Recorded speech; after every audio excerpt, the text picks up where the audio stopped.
22 నెలలు పూర్తవుతుంది. అధికారంలోకి రావడానికి ముందు 6 గ్యారంటీలతో పాటు 420 హామీలు ఇచ్చింది. 6 గ్యారంటీలను దాంట్లో ఒకటొకటిగా రైతు రుణమాఫీ అయితే డిసెంబర్ 9నే చేస్తా అని చెప్పి స్వయంగా అప్పటి పిసిసి అధ్యక్షుడు ఆ తర్వాత ముఖ్యమంత్రి అయిన నాయకుడు ప్రకటించిండు. గ్యారంటీ కార్డులు కూడా ఇచ్చిండ్రు. కాంగ్రెస్ పార్టీ గ్యారంటీ కార్డు అని చెప్పి కార్డులు కొట్టించి ప్రింట్ చేసి ఇప్పటి ఉప ముఖ్యమంత్రి అప్పటి వర్కింగ్ ప్రెసిడెంట్ బట్టి విక్రమార్క గారు మీరు ఇంటింటికి జాగ్రత్త పెట్టుకోండి, ఈ కార్డు చాలా విలువైంది, ఈ కార్డు ఉంటే మీకు తప్పకుండా రేపు మేము ఎవరిని వస్తే నిలబెట్టి అడగడానికి మీకు అవకాశం ఉంటుంది, మాకు గుర్తు చేయడానికి కూడా మీకు అవకాశం ఉంటుంది, కాబట్టి ఈ కార్డులను పోనీయకండి అని చెప్పి చాలా జాగ్రత్తగా దాచిపెట్టుకోమని చెప్పి సంతకాలు పెట్టి మరీ ఇచ్చారు. ఇప్పుడు ఆ కార్డులన్నీ కూడా ప్రజల దగ్గర ఉన్నాయి. మరి 22 నెలలు పూర్తవుతుంది, కానీ ఏ ఒక్క హామీ కూడా నెరవేర్చలేదు. కాంగ్రెస్ పార్టీ ఎన్నికల ముందు ఇచ్చిన గ్యారంటీ కార్డు ప్రకారమే వాళ్ళు ఇవాళ ప్రజలకు చెల్లించాల్సిన బాకీ ఎంతెంత ఉందనేది మేము చాలా స్పష్టంగా ప్రజలకు తెలియజేస్తూ, ఇది మీ హక్కు, కాంగ్రెస్ పార్టీనే చెప్పింది కాబట్టి ఈ కార్డులో మీకు వివరాలు ఇస్తున్నాం, కాంగ్రెస్ పార్టీ మీకున్న బాకీ వివరాలు, దాని ప్రకారం రేపు అడగండి, మళ్ళీ ఎవరైనా కాంగ్రెస్ పార్టీ నుంచి మీ ఇంటి ముందుకు వస్తే అని చెప్పి మేము ఆ కార్డును ఇంటింటి పంచడం జరుగుతుంది.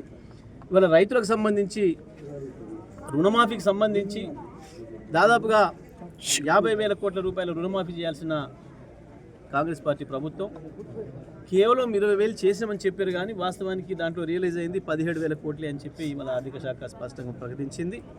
అంటే ఇంకా 30,000 కోట్లకు పైగా రైతాంగానికి బాకీ ఉంది. అదేవిధంగా రైతు బంధు కాదు, నేను రైతు భరోసా ఇస్తా, ఇవాళ ఇస్తే కేసీఆర్ 10 ఇస్తుండు, నేను రాగానే 15 ఇస్తా అని చెప్పి రైతాంగానికి చెప్పి మోసం చేసి ఇప్పటివరకు కూడా ఇవ్వకుండా ఎగ్గొట్టిన బాకీ ఒక్కొక్క ఎకరానికి 19,000 చొప్పున ఇవాళ కాంగ్రెస్ పార్టీ బాకీ ఉంది. ఇంకొక వైపు మహిళలకు 2,500 మీకు మొదటి నెలలనే ప్రారంభం చేస్తామని చెప్పి స్పష్టంగా చెప్పిండ్రు, అది కూడా ఇవాళటి వరకు ఇవ్వలేదు.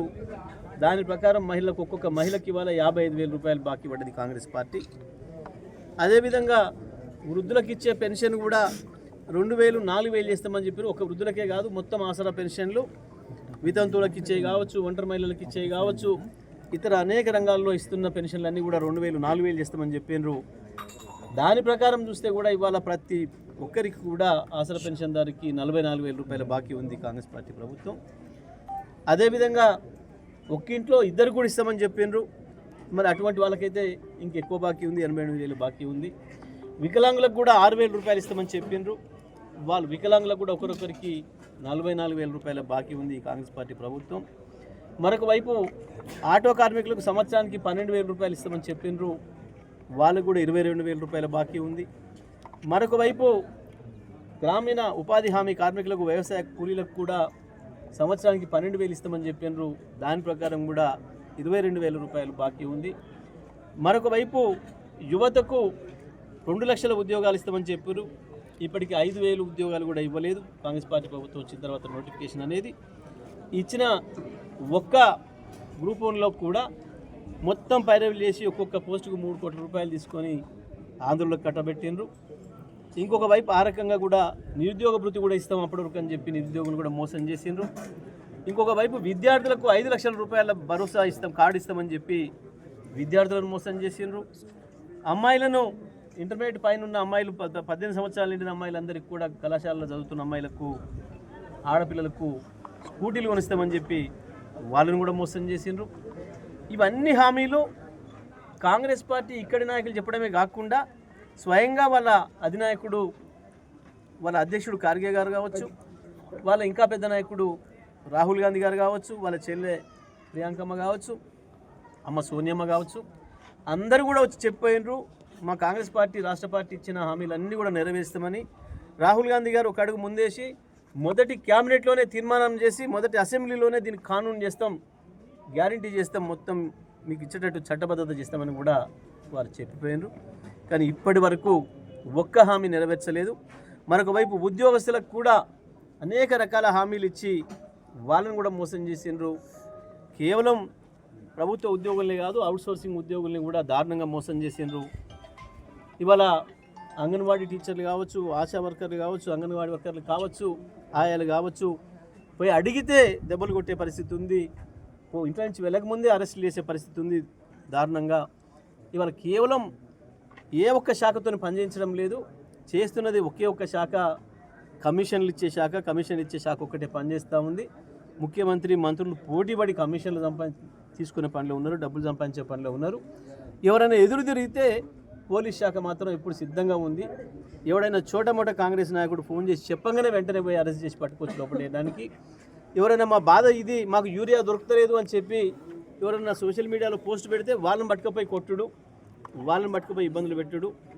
ఇవాళ దుర్మార్గంగా యూరియా కొరకు లైన్లలో నిలబడి మహిళలు చనిపోయే పరిస్థితి వచ్చింది. ఇది ప్రభుత్వం చేస్తున్న దుర్మార్గం. సినిమా హాల్కి పోయి ఒకరు తొక్కిసలాటలో చనిపోతే వెంటనే ఆయనను అరెస్ట్ చేసిండ్రు. ఫలానా ఆయన వస్తేనే ఈ తొక్కిసలాట జరిగింది అని చెప్పి ఆ కుటుంబానికి కంపెన్సేషన్ ఇచ్చారు, సంతోషం. కానీ మరి ఒక మహిళా రైతు చనిపోయింది, మీరు పెట్టిన యూరియా లైన్లో నిలబడి ఆ తోపులాటలో చనిపోయింది, ఆమె ఇంటిని పరామర్శించిన దిక్కు కూడా లేదు ఇప్పటి వరకు. అంటే రైతాంగం అంటే గంత సోయి లెక్కుంటుంది ప్రభుత్వం, మహిళా రైతులు అంటే ఆయంత సోయి లెక్కుంటుంది, మహిళా ఉద్యోగస్తులన్నా సోయి లేకుండా ఉంది. ఆశా వర్కర్లు అడిగినా, అన్నం పెట్టే వర్కర్లు అడిగినా, అంగన్వాడీ వర్కర్లు టీచర్లు అడిగినా దుర్మార్గంగా కేసులు పెడుతూ అరెస్టులు చేస్తూ ఇబ్బందులు పెడతా ఉన్నారు. మరి ఇటువంటి కాంగ్రెస్ పార్టీ రేపు మళ్ళీ ఏ ముఖం పెట్టుకొని వస్తుందో ప్రజలకు ఒకసారి అడగాలని చెప్పి మేము ఆ కార్డును ఏ వర్గాలకు ఎవరెవరికి ఎంత బాకీ ఉందో ఆ కార్డులన్నింటిని కూడా ఆ ప్రజలకు ఇచ్చిపోతున్నాం. ప్రతి ఇంటికి కూడా ఆ రోజు కాంగ్రెస్ పార్టీ ఇచ్చిన గ్యారంటీ కార్డును దాచిపెట్టుకున్నారు. ఇప్పుడు మేము ఇచ్చిన బాకీ కార్డును కూడా మీ దగ్గర పెట్టుకోండి. రేపు ఏ ఎన్నికలు వచ్చినా వాడు ఎవడైనా కాంగ్రెస్ జెండా పట్టుకొని మీ ఇంటి ముందుకు వస్తే ఆ కార్డు ఈ కార్డు ముందర పెట్టి అడగండి, ఇంత బాకీ ఉన్నావు బిడ్డ, ఈ బాకీ కట్టిపోండి, మాకు అప్పటిదాకా మా ఇంట్లోకి అడుగు పెట్టవద్దు అని చెప్పి అడగాల్సిన అవసరం ప్రజలకు ఉంది.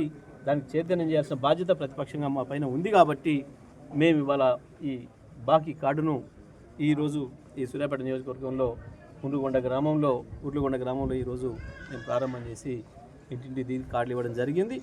ఈ సందర్భంగా ప్రజల స్పందన మీరు కూడా చూసిండ్రు, ఏ రకంగా స్పందిస్తున్నారో, ప్రభుత్వం పైన ఏ రకంగా వ్యంగ్యంగా మాట్లాడుతున్నారో. 25,000 వచ్చినాయి అంటే మేము 2,500 ఇచ్చిర్రా అంటే 2,500 ఎందుకు 5,000 ఇచ్చిర్రు మాకు అని చెప్పి చెప్తున్నారు ప్రజలు. అంటే రేవంత్ రెడ్డి ప్రభుత్వం అంటే ఆ రకమైన భావన వచ్చింది ప్రజల్లో. మరి కాంగ్రెస్ పార్టీ ఇప్పటికైనా బుద్ధి తెచ్చుకొని ఇచ్చిన హామీలు నెరవేర్చే పని ప్రారంభించాలని చెప్పి మేము డిమాండ్ చేస్తూ ఉన్నాం.